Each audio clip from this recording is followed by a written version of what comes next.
بسم اللہ الرحمن الرحیم۔ علامہ حلی فرماتے ہیں، کہتے ہیں کہ کسی ایک خدا تک نہیں بلکہ حقیقی خدا تک، اللہ سبحانہ و تعالیٰ تک انسان عقل سے پہنچ سکتا ہے۔ کہ اگر کوئی جنگل میں بھی پیدا ہو اور جنگل میں پیدا ہونے کے بعد بڑا ہونے لگے اور سوچے یہ اتنی بڑی کائنات ہے جو میں ساری کور ہی نہیں کر سکتا، ہر جگہ جا نہیں سکتا، چل پھر نہیں سکتا، یہ زمین اتنی بڑی ہے، باہر اتنے ستارے نظر آ رہے ہیں، مجھے کچھ سمجھ میں نہیں آ رہا، یہ خود بخود وجود میں آ سکتی ہے؟ تو خود بخود کہے گا اتنی پیچیدہ کائنات خود بخود وجود میں نہیں آ سکتی، کوئی بنانے والا ہونا چاہیے۔ اچھا، وہ جو بنانے والا ہے یعنی خالق ہے، کیونکہ خود بخود چیزیں وجود میں نہیں آ سکتی، تو وہ خالق آیا بغیر طاقت کے ہو سکتا ہے؟ تو خود ہی کہے گا نہیں، اتنی پیچیدہ کائنات ہے، اتنی مشکل ہے، بنانے والے کو قدیر تو ضرور ہونا چاہیے، اسے قدیر ضرور ہونا چاہیے۔ تو اب وہ بنانے والا جاہل ہو سکتا ہے اتنی پیچیدہ کائنات بنانے کے لیے؟ تو نہیں، اس کا مطلب ہے اسے علیم بھی ہونا چاہیے۔ آیا بنانے والے کو کبھی موت آ سکتی ہے؟ کہ نہیں، پھر یہ نظام چلے گا کیسے؟ اس کا مطلب ہے بنانے والے کو حی و قیوم بھی ہونا چاہیے۔ تو علامہ حلی کہتے ہیں کہ ساری دلیلیں انسان جو جنگل میں بھی پیدا ہو سوچتا رہے تو اس خالق تک پہنچ جائے گا جو اللہ سبحانہ و تعالیٰ قدیر بھی ہے، علیم بھی ہے، حی و قیوم بھی ہے۔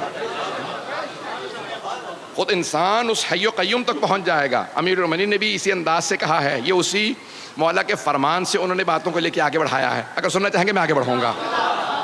عزیزان گرامی، اب یہ دین حق انسان عقل سے پہنچے گا تو پہلی چیز جو اپنے لیے واضح کرے گا وہ ہے توحید۔ میں انشاءاللہ اگلی مجلس میں دوسرے مقام پہ ہمارے عقائد کے عنوان سے رضویہ میں جب پیش کروں گا توحید کو تفصیلی پیش کروں گا، کیونکہ یہاں میرا عنوان دین ہے، تو اب دین میں جو دین حق کی ضروریات ہیں انہیں پیش کر رہا ہوں۔ اگر سننا چاہیں تو تفصیل سے توحید کو بیان نہیں کر سکتا، وقت نہیں ہے، لیکن یہاں ایک اس آیت کے اندر فطرت اللہ التی فطر الناس علیہا، تو انسان کی فطرت میں توحید ہے، انسان فطرتاً اللہ کو مانتا ہے، فطرت میں ہے۔ کیسے؟ ایک دلیل دی ہے کسی اور بزرگ نے، اس کو دے پیش کر کے آگے بڑھوں گا، کہ مثال کے طور پہ ایک بچہ آئے اور آپ کو آ کے کہے کہ فلاں جگہ پہ یہ حادثہ ہو گیا، یا مثال کے طور پہ آگ لگ گئی، آپ سوچنے پہ مجبور ہوں گے، بچہ ہے، کچھ لوگ کہیں گے نہیں بچہ ہے، سننے کی ضرورت نہیں۔ اتنے میں ایک اور بچہ آ جائے اور دوسرا بچہ بھی آ کے وہی بات کہے جو پہلے بچے نے کہی تھی، وہاں آگ لگ گئی۔ اتنے میں بھی آپ سوچ رہے ہوں کہ دو بچے آ چکے ہیں، تیسرا بچہ آ جائے کہ وہاں آگ لگ گئی ہے، کچھ لوگ کہیں گے بچے ہیں، بچوں کی کیا بات سننی۔ اتنے میں چوتھا، پانچواں، چھٹا، ساتواں، 10، 12، 14، اگر اتنے بچے آ جائیں تو ہر آدمی کہے گا بچے صحیح، بات تو ایک ہی کہہ رہے ہیں، نہیں پہنچا پایا۔ ارے بچے ہی صحیح لیکن بات ایک ہی دہرا رہے ہیں، سب کے سب ایک ہی بات کہہ رہے ہیں، وہاں کچھ ہو گیا، جا کے دیکھو تو صحیح، ایسا نہ ہو بچے ہیں لیکن بات صحیح کہہ رہے ہوں۔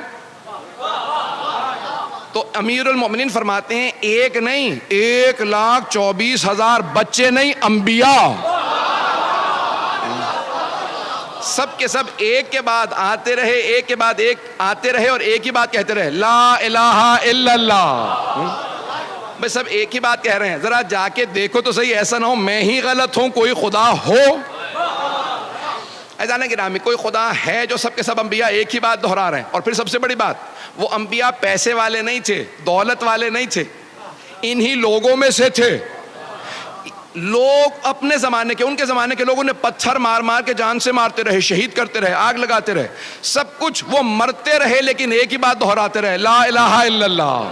عزیزان گرامی، یہ 1,24,000 انبیاء، پھر 12 معصوم امام، کوئی حسین سجدے میں ہے، دنیا سے جاتے جاتے کہہ رہا ہے لا الہ الا اللہ۔